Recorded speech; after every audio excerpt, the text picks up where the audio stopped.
한국 교회 미래를 준비하는 모임이라고 하는 그런 한미준이라는 모임이 있습니다. 모여서 목회자들이 세미나도 하고 또 교회를 어떻게 하나님의 뜻대로 세울까 하는 것을 함께 나누는 그런 모임인데요.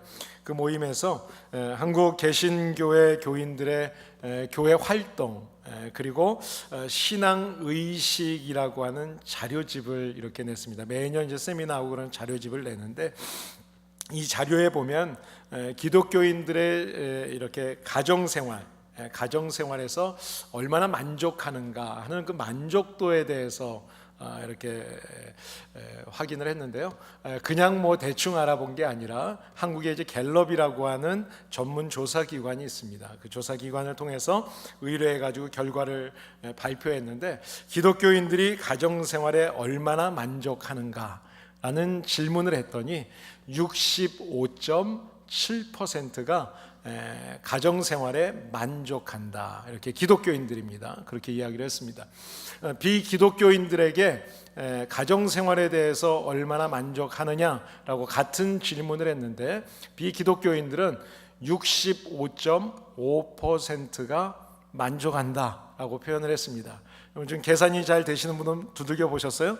얼마나 차이 나는 것 같아요? 0.2%.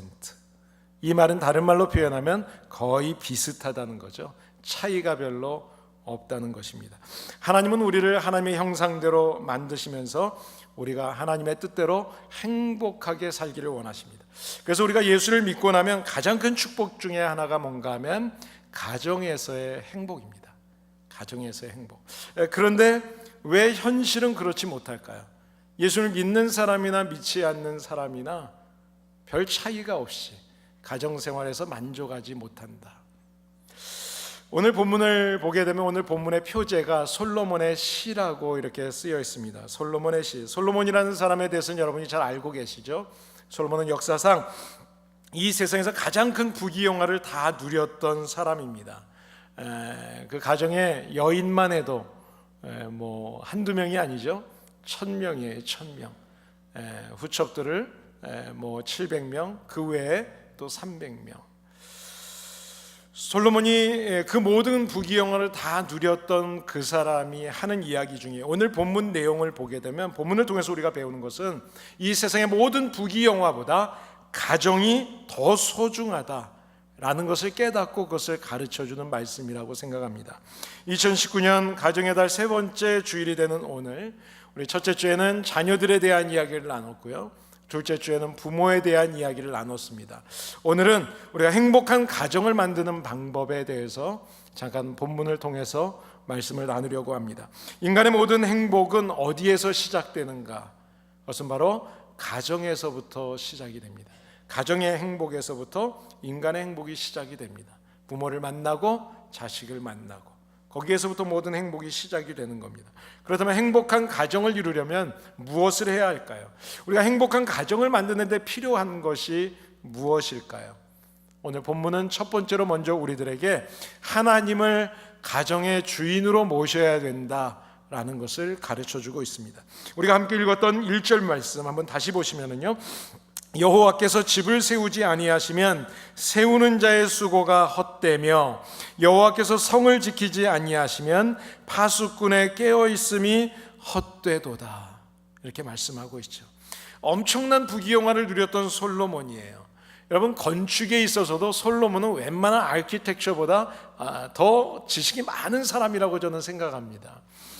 성전을 짓는데 성전 건축에 7년, 왕궁을 건축하는데 13년을 보냈습니다. 그러니까 20년 동안 건축을 했던 사람이에요. 그것도 그냥 조그마한 것을 지은 게 아니라 내 집 정도가 아니라 성전, 왕궁을 지었어요. 자, 그런데 그런 사람이 성이나 가정에 대해서 이야기하면서 이 성전도, 이 왕궁도, 이 가정도 하나님이 세워주시지 않고 하나님이 지켜주시지 않으면 한순간에 무너진다. 아무것도 아니다 라는 것을 이야기하고 있는 겁니다. 우리 주변에 갑작스럽게 불행한 일을 만나는 경우들이 많이 있죠. 우리 주변을 둘러보면 갑작스럽게 어려운 일을 만나는 분들도 있고요, 그 일이 바로 우리의 가정, 내 일이 될 때도 있습니다. 우리가 다니면서 보면 요즘엔 교통사고가 너무 많이 나죠. 우리가 운전을 하고 다니다 보면 쉽게 교통사고를 볼 수 있습니다. 교통사고로 다치고 교통사고로 누군가 죽는 일들을 우리가 보게 되죠. 그런데 그 일이 남의 일이 아니라 우리 주변의 일일 때도 있지만 어느 날 내 일이 되고 우리의 가족의 일이 될 때가 있습니다. 누군가 암 판정을 받고 시한부 인생을 살아가는 삶이 우리 주변에 있는 일들이기도 하지만 어느 날 갑자기 내 일이기도 하고 우리의 가족의 일이 될 때도 있습니다. 우리 아까도 말씀드린 것처럼 지난주에 우리 대청부회 회장으로 섬기는 이영은 형제가 어머니 날이라고 산호세 부모님이 사세요. 산호세 부모님을 만나러 갔다가 할머니가 갑자기 암이 있다는 것을 늦게 발견하셔서 몸이 안 좋다는 것을 보고 할머니를 뵙고 왔는데, 돌아오자마자 할머니가 소천하셨다는 소식을 듣고 금요일 날 예배 드리면서 한참 울더라고요. 그리고 예배 끝나고 가는 길에 뭐 힘든 일 있나 그랬는데 할머니가 갑자기 소천하셨습니다. 그래서 다음날 토요일 아침 일찍 또 비행기로 떠납니다. 그리고 저녁에 천국 환송 예배 참석합니다 하고 이야기하더라고요. 여러분, 이런 불행한 일들이 어느 날 나에게도 닥쳐오고 어느 날 우리 가정에도 닥쳐올 수 있다는 것을 우리가 인정한다면 우리의 삶 속에서 우리를 지켜주고 우리를 인도해 주실 수 있는 분, 내가 감당할 수 없는 그 일들을 도와주시는 그분이 바로 주님이라는 것을 인정하고 우리의 가정의 주인을 주님으로 모시는 것, 이것이 바로 행복한 가정을 이루는 데 있어서 가장 중요한 첫 번째 이유가 됩니다. 오늘 2절 말씀을 보시면 너희가 일찍이 일어나고 늦게 누우며 수고의 떡을 먹음이 헛되도다. 그러므로 여호와께서 그의 사랑하는 자에게 잠을 주시는도다 라고 말씀을 하셨습니다. 우리가 사람은 열심히 일을 해야 하지만 열심히 일해도요, 하나님이 도와주시지 않으면 헛수고가 될 때가 많이 있어요. 내가 열심히 일했는데 수고한 그 대가를 내가 받지 못할 때가 있어요. 세상 일이라고 하는 것이 여러분 마음대로 다 됩니까? 모든 일들이 다 내 마음대로 됐다 그런 분 있습니까? 그렇지 않습니다. 욥이라고 하는 사람 여러분 생각해 보세요. 욥이라고 하는 사람은 그 사람은 참 순전하고 정직하고 하나님을 경외하는 모습이 세상에서 그런 사람을 찾을 수가 없다고 하나님이 말씀하셨어요. 자기의 자식들이 혹시라도 죄를 지었을까 봐 알고 모르고 지었을 죄를 위해서 자식들을 위해서도 기도하고 특별한 예배를 드렸던 사람이에요. 그런데 어느 날 그 욥에게도 고난이라고 하는 것이 예고 없이 쓰나미처럼 몰려왔습니다. 모든 것을 한순간에 다 잃어버렸습니다. 사랑하는 여러분, 사람에게 있어서 가장 중요한 것, 가장 필요한 것이 뭐냐? 그것은 바로 나를 지켜주고 우리 가정을 지켜주시는 하나님의 은혜가 있어야 됩니다. 하나님이 얼굴을 돌리시면, 하나님이 외면하시면 오늘 내 인생이 언제 어떻게 끝날지 아무도 알 수 없는 거예요. 하나님이 지켜주시지 않으면 우리의 모든 수고는 한순간에 헛수고가 될 수가 있다는 사실입니다. 그렇기 때문에 하나님께서 우리의 가정의 주인이 되어주셔서 우리의 가정을 지켜주시고 우리의 자녀를 지켜주시고 나의 모든 삶을 지켜주실 때 우리는 수고한 대로 결과를 가지고 먹을 수 있을 것이고 편안한 쉼을 얻을 수가 있게 될 것입니다. 저와 여러분들의 가정이 하나님을 주인으로 모셔서 전능하신 하나님의 돌보심을 따라서 우리의 가정 속에 늘 범사의 기쁨과 감사가 넘치시기를 예수님의 이름으로 축복합니다. 두 번째로, 우리가 행복한 가정을 이루기 위해서는 우리의 자녀들을 잘 양육해야 합니다. 오늘 3절 말씀을 보면 보라, 자식들은 여호와의 기업이요 태의 열매는 그의 상급이로다, 이렇게 말씀하고 있습니다. 사랑하는 여러분, 자녀는 내 것이 아니에요. 자녀를 내 것이라고 생각하지 마세요. 자녀는 하나님께서 우리에게 맡겨주신 하나님의 자녀입니다. 우리의 자녀는 하나님께서 우리에게 맡겨주신 특별한 선물이고 그 자녀를 잘 양육하면 우리에게 상급이 되는 것입니다. 그렇기 때문에 우리가 자녀를 양육할 때 가져야 될 마음이 있어요. 그 마음은 뭔가 하면 하나님이 나에게 맡겨주신 하나님의 아들, 딸이라는 것을 분명히 기억하고 하나님 앞에서 하나님의 뜻대로 잘 양육하도록 사명감을 가지고 키워야 되는 것입니다. 사명감을 가지고. 그런데요, 가끔 보면 우리가 자녀들이 조금 부족하고 다른 아이에 비해서 조금 부족하다, 뭐 약점이 좀 있다 그러면 부모들이 속상해해요. 그래서 속상한 얘기를 막 이렇게 하시는 분들이 있어요. 여러분, 하나님께서 우리 자녀들에게 왜 약점을 보여주셨을까요? 왜 약한 모습을 주셨을까요? 그 약한 것 때문에 자녀들을 질책하고 속상하다고 지적하라고 하는 것이 아니라 그 자녀의 약한 부분을 부모가 보충해주고 도와줘서 그 자녀의 약한 부분을 잘 세워주라고, 그래서 부모를 그곳에 두신 거예요. 여러분, 이 세상에 약점이 없는 사람은 없고요, 약점이 없는 자녀가 없습니다. 누구나 다 약점이 있어요. 그래서 성경은 우리의 자녀가 하나님의 형상대로 창조되었다라고 말씀하고 있습니다. 하나님의 형상대로 창조된 그 자녀에게 우리는 종종 속상하면 그런 이야기 많이 하죠. 도대체 넌 누굴 닮아서 그 모양이니?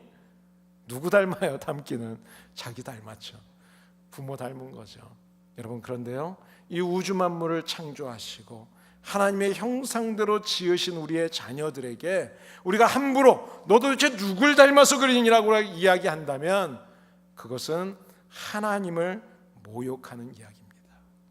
하나님의 형상으로 하나님이 창조하신 각자의 소중한 자녀들입니다. 하나님의 자녀예요. 장애를 가지고 태어난 어느 어머니가 장애우들 모임에서 간증하는 이야기를 들었습니다. 여러분, 장애우들 우리도 물된 동산 매달 이렇게 돕고 있는데요, 시간 되시면 토요일 날 둘째 주예요. 웬만큼 특별한 약속이 없으시면 오세요. 과자를 갖고 오셔도 되고 뭐 음식이 중복돼도 괜찮아요. 목장별로 섬기지만 여러분, 뭐라도 하나 그릇 하나 해가지고 팥을 해서 가져오면 정말 행복해요. 그 예배를 드릴 때. 어느 부모가 간증을 하는데 어머님이 그런 이야기를 합니다. 젊을 때 교회에서 자랐대요. 그래서 교회에서 대학 청년부 때 만났던 이제 남편하고 만나서 결혼을 하게 됐어요. 그러니까 신앙이 참 좋은 부부였습니다. 대학 다닐 때도 회장, 부회장도 하고 신앙생활을 잘했던 분이래요. 그런데 이분의 가정에 자녀가 없다가 자녀를 10년 만에 자녀를 갖게 됐어요. 근데 이 자녀를 낳아봤더니 낳았는데 낳고 보니까 이 아이가 몸이 불편한 연약한 아이였습니다. 이 장애우 아이를 보면서 처음에는 하나님께 원망하면서 기도했대요. 하나님, 왜 우리 가정에 이런 아이를 주셨습니까? 우리가 무엇을 잘못했습니까? 신앙생활 그렇게 열심히 했는데. 그런데 어느 날 그런 원망을 계속하는 중에 어느 날 이런 생각이 들었답니다.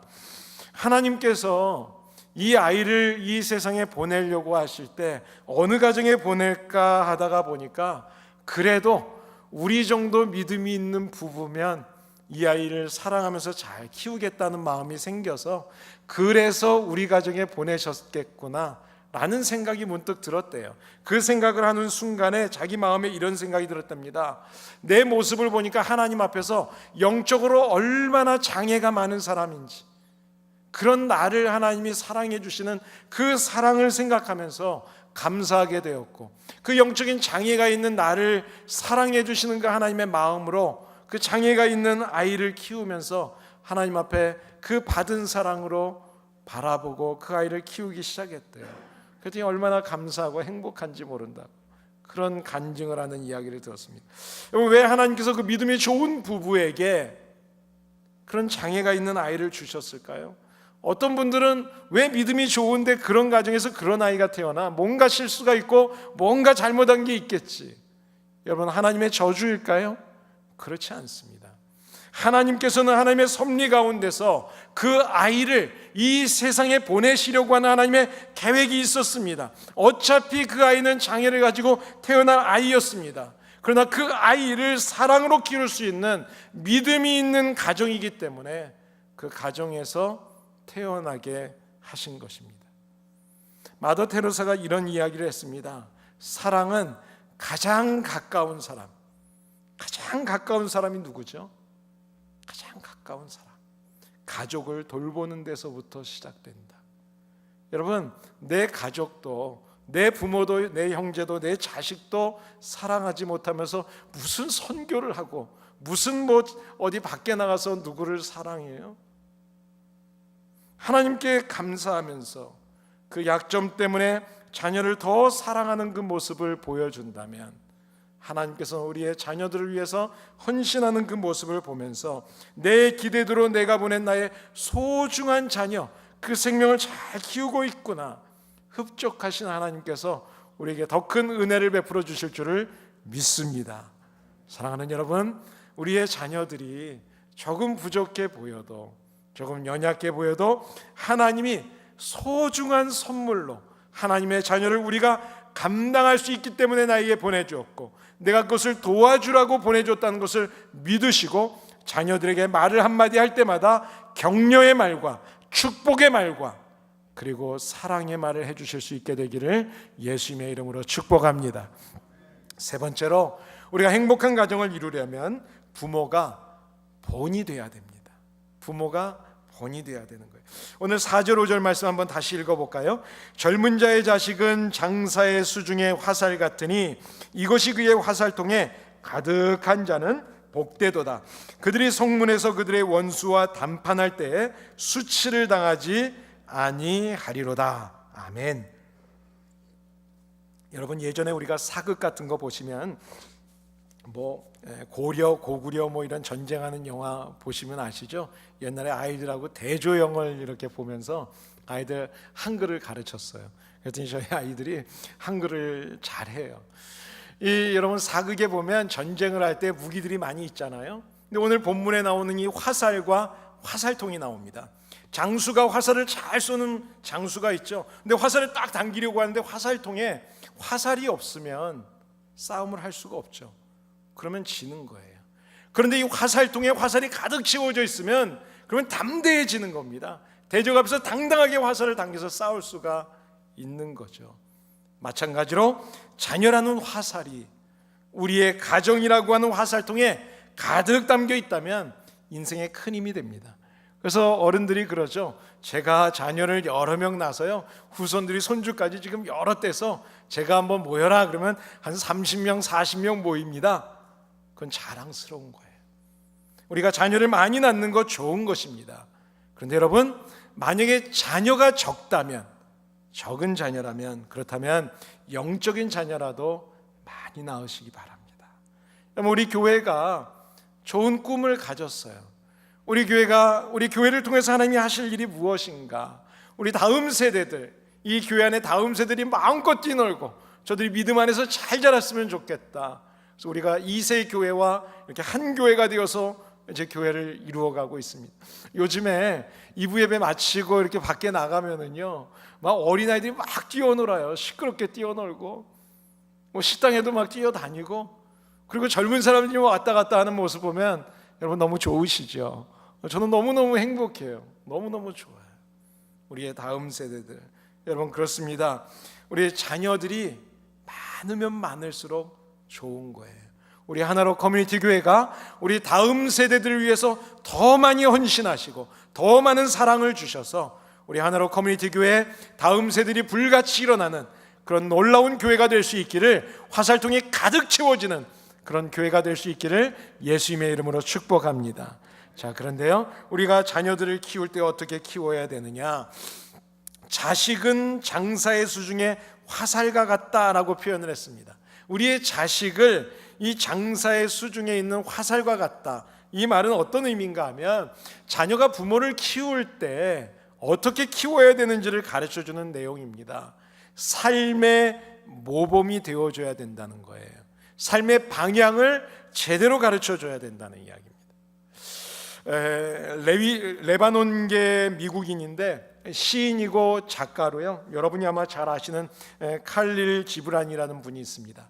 그분이 쓴 시집 중에 예언자라는 시집이 있는데 그 시집에 아이들에 대하여라는 시가 나옵니다. 그런데 그 시의 마지막에 보게 되면 부모는 활이고 자녀는 화살이다라고 이야기하면서 자녀라고 하는 화살을 그 부모가 쏜 대로 날아간다, 그런 표현을 합니다. 제가 한번 잠깐 읽어볼 테니까 여러분 한번 스크린으로 조용히 보시기 바랍니다.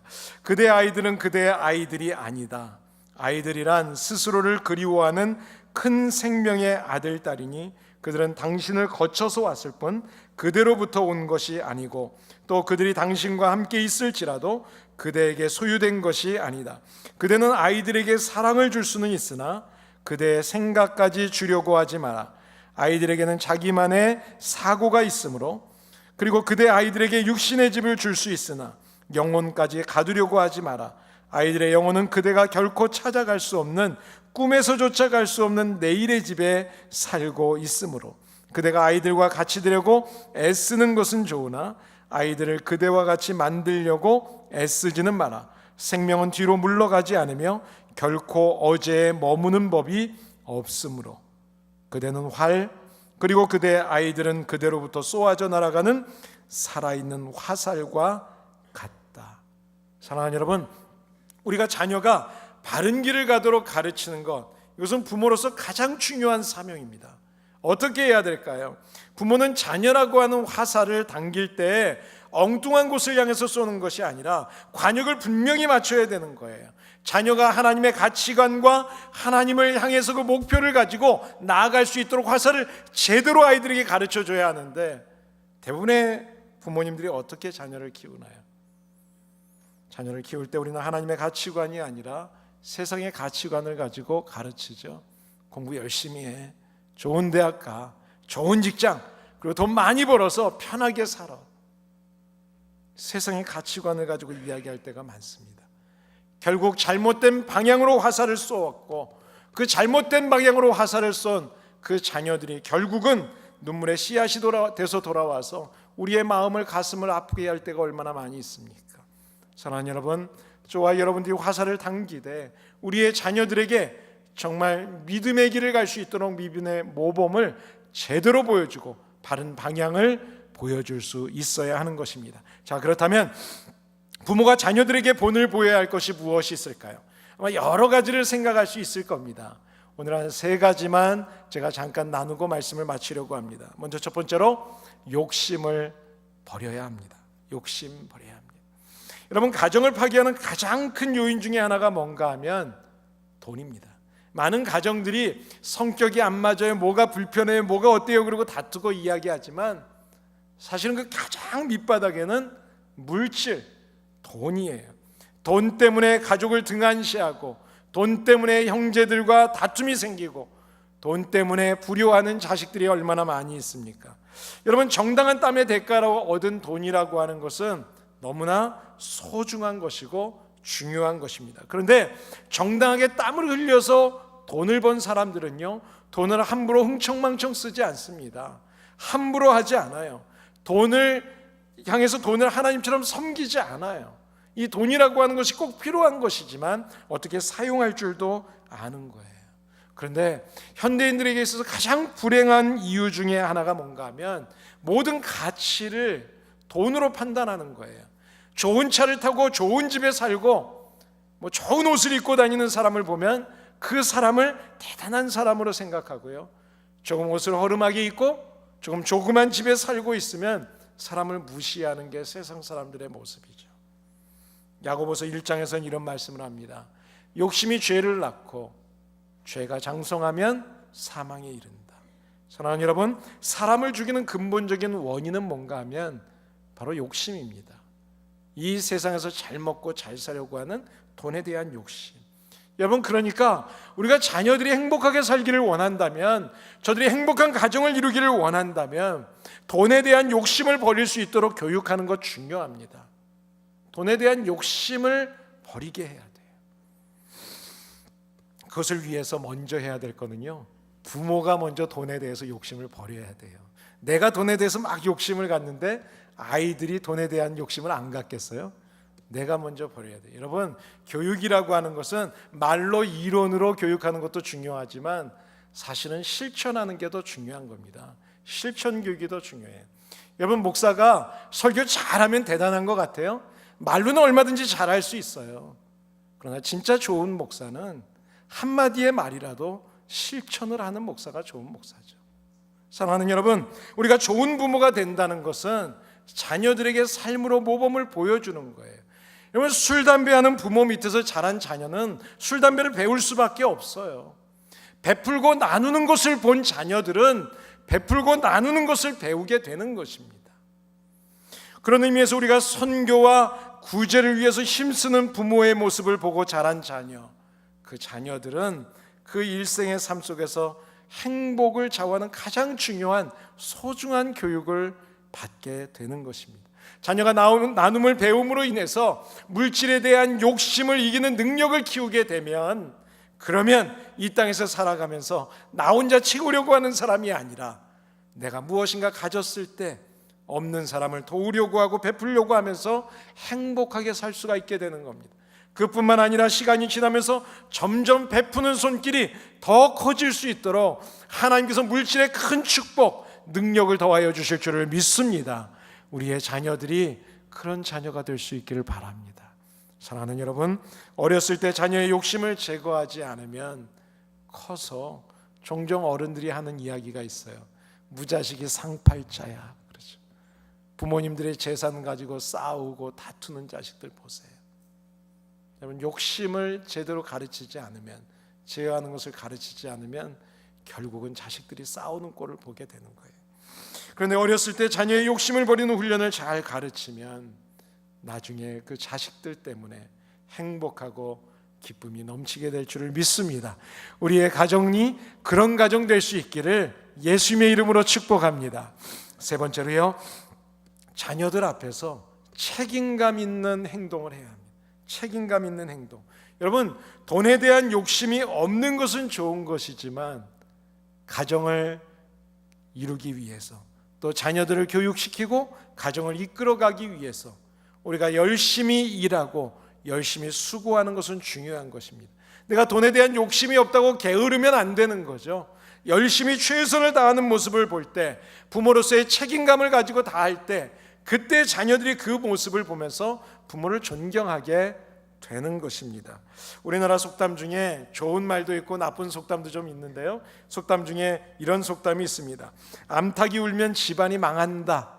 여러분, 이 이야기는 여자들이 너무 싫어하죠. 암탉이 울면 집안이 망한다. 그런데요, 요즘에 이 속담도 다 바뀌었어요. 이 말이 요즘엔 자꾸 바뀌어요. 그런데 이 속담이 이렇게 바뀌었답니다. 암탉이 울면 알을 깐다. 맞아요? 요새 부동산이나 재테크를 해가지고 돈을 모으는 거는요, 남자들이 아니에요. 거의 대부분 여자들이에요. 여자들. 여러분, 정치인들, 장관 된다는 사람들, 돈이 어떻게 이렇게 많아졌어요? 집이 어떻게 이렇게 많습니까? 그럼 다 하는 얘기가 뭐예요? 내 와이프가 재테크를 잘해가지고, 다 그러잖아요. 여러분, 왜 암탉이 웁니까?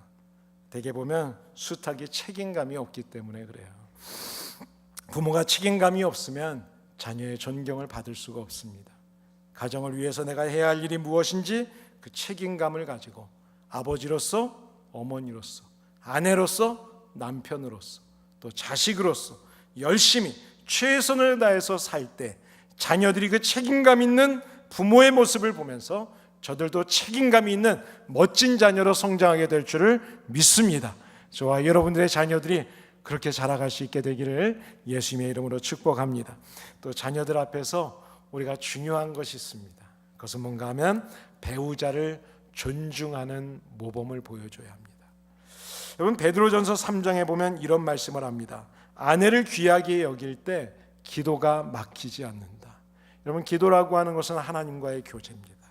그런데요, 아내를 존귀하게 여기지 않으면 기도가 막힌대요. 기도가 막힌. 하나님과의 관계를 바로 할 수가 없대요. 자녀가 이 세상에서 가장 원하는 것이 뭘까요, 여러분? 자녀가 부모에게 가장 원하는 게 좋은 학교 보내주고 좋은 컴퓨터 사주고 이런 거 자녀들이 좋아할 것 같아요? 물론 그것도 필요한 겁니다. 그런데 좋은 것 해준다고 매일 밖에 나가서 일만 하고 얼굴 한번 보지 못하고 그런 거 자녀들이 좋아할 것 같아요? 그렇지 않습니다. 자녀들이 정말 원하는 것은요, 부모에게 원하는 것은 엄마 아빠가 서로 사랑하는 모습이에요. 엄마 아빠가 허그하고 사랑해라고 할 때 아이들이 아이 징그러워 이렇게 표현할지 모르지만 그러면서도 그 아이들은 행복해요. 행복해요. 제 아이가 딸아이가 어릴 때 학교에 버뱅크에서 살았는데 아이들의 한 절반 이상이, 친구들의 아이들의 절반 이상이 이혼한 부부였어요. 아이가 언젠가 저한테 그런 이야기를 해요. 이제 대학에서 심리학을 공부하면서 이런저런 이야기 저하고 상담에 대한 이야기를 많이 하는데, 자기는 그때 어릴 때 가정들은 다 그런 줄 알았대요. 그런데 크면서 그렇지 않은 가정, 우리 가정 엄마 아빠 고마워요, 이런 표현을 하더라고요. 사랑하는 여러분, 자녀들이 최고의 안정감을 갖는 것은 바로 부모가 사랑할 때, 부모가 사랑할 때. 자녀에게 줄 수 있는 가장 큰 선물은 뭔가 하면 부부가 서로 사랑하는 겁니다. 사랑하는 겁니다. 오늘날 많은 부모들이 자녀들을 위해서 사랑한다고 하면서 좋은 것을 많이 해주려고 하는데요, 사실은 부부가 서로 사랑하는 것보다 자녀에게 더 큰 선물은 없습니다. 그게 가장 큰 선물입니다. 자녀들 앞에서 배우자를 칭찬해주고 높여주는 말을 하면 자녀들이 엄마 아빠를 존경하게 되겠죠. 그런데 배우자를 함부로 대하고 함부로 말하면 자녀들이 그 모습을 보면서 부모를 존경하지 못하게 되는 거죠. 사랑하는 여러분, 서로를 높여주는 부부의 예절 있는 말, 좋은 말, 그 말은 자녀들을 직접 칭찬하는 것보다 오히려 훨씬 더 자녀들에게 좋은 인격을 형성해주는 격려의 말이 되는 것입니다. 우리가 반대로 부부가 생각 없이 그냥 함부로 말할 때가 이제 툭 던지는 나쁜 말, 이런 말은 부부 당사자에게도 상처가 되잖아요. 그런데 자녀들에게도 상처가 됩니다. 우리가 종종 남편이 좀 일찍 들어오면, 한국에서는 좀 남편들이 늦게 들어오니까 여자들이 제일 많이 하는 이야기가 이런 이야기래요. 어쩌다 좀 일찍 들어오면 웬일이야? 해가 서쪽에서 뜨겠네, 이런 이야기 종종 한다. 여러분, 앞으로 일찍 들어오라는 좋은 말이지만 말을 그렇게 하면은요, 그 말 듣는 남편들은요 일찍 들어오고 싶지 않대요. 오히려 여러분, 부부는 오래 살면 살수록 더 예절 바른 말, 좋은 말을 하려고 노력해야 합니다. 물론 부부니까 오래 같이 살았으니까 재미있게 농담할 때도 있죠. 그런데 농담은 농담이고요, 서로 언제나 존중해주는 말, 언어의 예절을 지켜줄 때 자녀는 그 모습을 보면서 행복해하고 인격이 건강하게 자라가는 것입니다. 옛날에 우리 한국에서 예전의 어른 시대에는 결혼을 할 때 여자분들이 나이가 많았다 그러죠. 그래서 옛날에 꼬마 신랑 이런 이야기가 있었어요. 연속극도 있고. 근데 12살 꼬마 신랑하고 사는 이제 18살 신부가 있었답니다. 그런데 이 12살 꼬마 신랑이 뭐 음식을 하고 뭘 좀 하려고 하면 누룽지 만들어 달라, 뭐 자기하고 놀아 달라, 하도 보치니까 귀찮은 거예요. 그런데 하루는 시어머니가 장을 보러 나갔는데 이 녀석이 자꾸만 또 놀아 달라 그러니까 귀찮잖아요. 그래서 처마 위에다 그냥 다 올려 버렸대요. 내려오지도 못하고 엉엉 울고 있는데 이제 시어머니가 내려오시고 계시는 거예요. 야, 이제 큰일 났다, 이제 날벼락이 떨어지겠구나 그러고 있는데, 시어머니가 딱 왔는데 이 아이가 갑자기 여보, 큰 호박 딸까 작은 호박 딸까 하고 물어보는 거예요. 야, 이게 완전 애인 줄 알았는데 얘가 그냥 이런 이야기를 하는, 그것을 보고서 야, 이제 앞으로 잘해줘야 되겠다. 그래서 그러니까 앞으로 든든한 신랑이 될 것 같다는 그런 마음이 들어서 잘해줬대요. 그랬더니 훌륭한 남편이 됐다 하는 이야기가 있죠. 이런 부부는 서로가 이야기를 할 때마다 허물이 있으면 덮어주고 서로 좋은 것은 더 치열해주고, 이런 모든 사람을 우리가 귀하게 여겨야 되지만 누구보다 귀하게 여기고 축복해줘야 될 대상은 바로 여러분의 가족입니다. 사람이 성공하는 가장 중요한 요인 중에 하나는 바로 가정의 행복입니다. 행복한 가정에서 자란 사람이 진짜 인생에서 성공한다고 이야기합니다. 미국에서 가장 존경을 받는 대통령이 누군가 하면 첫 번째 대통령으로 보통 링컨을 이야기하더라고요. 근데 두 번째 대통령을 이야기할 때 루즈벨트 대통령, 프랭클린 루즈벨트 대통령을 이야기를 합니다. 이 루즈벨트 대통령이 원래 자녀를 6명이 있었대요. 그래서 자녀 6명을 키우면서 너무 행복한 가정을 꾸리고 있었는데 어느 날 갑자기 다리가 마비 증세가 오면서 이제 핸디캡이 됐어요. 그래서 휠체어를 타고 다니는 그런 신세가 되었습니다. 그런데 그 모습을 보면서 이 와이프에게, 이 엘레나라고 하는 이 와이프에게 주변에 이제 친척들이 하는 이야기예요. 너 저렇게 장애를 가진 저 남자하고 어떻게 6남매를 키우면서 살래? 빨리 헤어져라. 빨리 헤어져라. 다시 새 살림 차려라. 그런 이야기를 종종 했다는 거예요. 그런데 그때 그 와이프가 했던 이야기가, 나는 남편의 다리를 보고 결혼한 게 아닙니다. 나는 남편을 사랑하기 때문에 결혼한 겁니다. 그 이야기를 했대요. 그런 아내의 사랑과 격려를 받았던 그 사람이 결국 한 나라의 대통령이 되고 존경받는 인물이 되었습니다. 사랑하는 여러분, 우리 가정에 있어서 무엇보다 필요한 것은 바로 사랑입니다.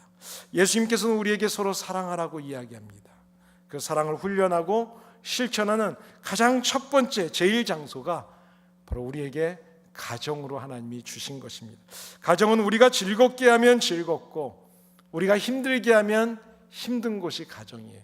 그러니까 여러분이 지금 우리 가정, 여러분 가정을 한번 생각해 보세요. 집에 들어가기 싫어, 가정이 너무 힘들어 라고 생각이 된다면 누구 때문이에요?